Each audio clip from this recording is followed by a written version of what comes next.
Hey, it's another cold day, so another fireside chat. I've got about 10 minutes until the husband and the puppies come home. So, for right now, there's some peace and quiet. Love you. So, I wanted to do a review of The Grave Gourmet by Alexander Campion. I mentioned last week that I picked this little piece of candy up off the shelf at the library, and I was so disappointed. Wow. Where do I even start? Well, I came across Culinary Mysteries back in middle school or high school, randomly looking around the shelf at the library, and I came across Diane Mott Davidson's series, which has like 17 or more books at this point, a culinary mystery series around Goldie, who has a catering company and a terrible ex-husband out in Colorado, and the writing is just very dependable, and the descriptions of food were great. So I was going into The Grave Gourmet expecting something like that. Just a nice little piece of candy read. It's The Grave Gourmet. It calls itself the first in the Capucine Culinary Mystery series, but I found that to call it the Capucine Culinary Mystery series really overplays this main character. So theoretically, this main character, Capucine, is a cop and the main, the protagonist of this mystery series, this mystery novel. And at the beginning of this book, she happens upon a chance transfer from her financial crimes desk to be able to pursue a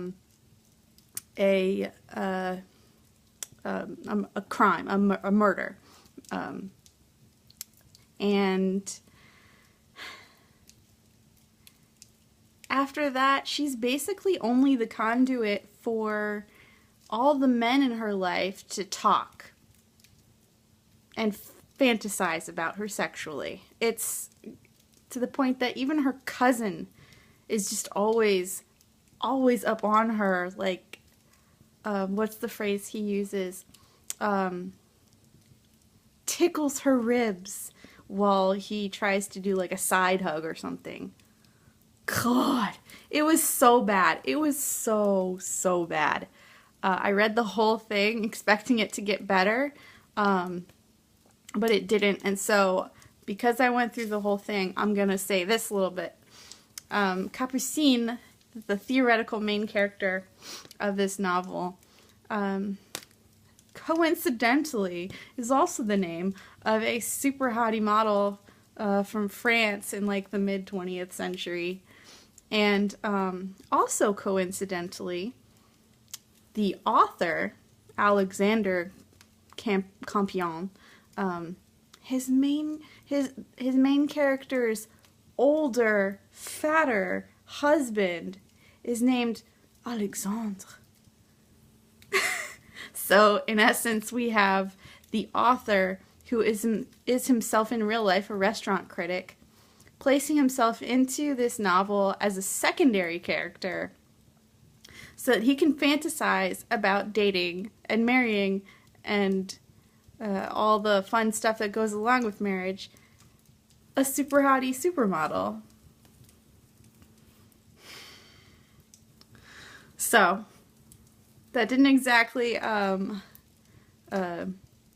soothe my soul after J.D. Vance's bloviated hillbilly elegy. So I had to pick something else, and I wanted to stick with culinary mysteries. I didn't want to go back to Diane Mott Davidson because I still just wanted to try something new. And so far, I'm really enjoying this one. It's Espresso Shot by Cleo Coyle. It's the 7th in the Coffeehouse Mystery series, which is co-written under the pen name Cleo Coyle by a husband and wife team.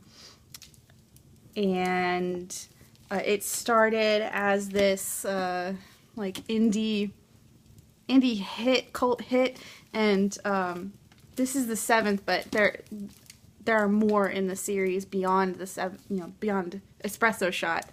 And I picked this one because it was the earliest in the series that was currently available on the shelf at my nearest library branch. And so far, like I said, I'm really enjoying it. It has the same kind of dependable,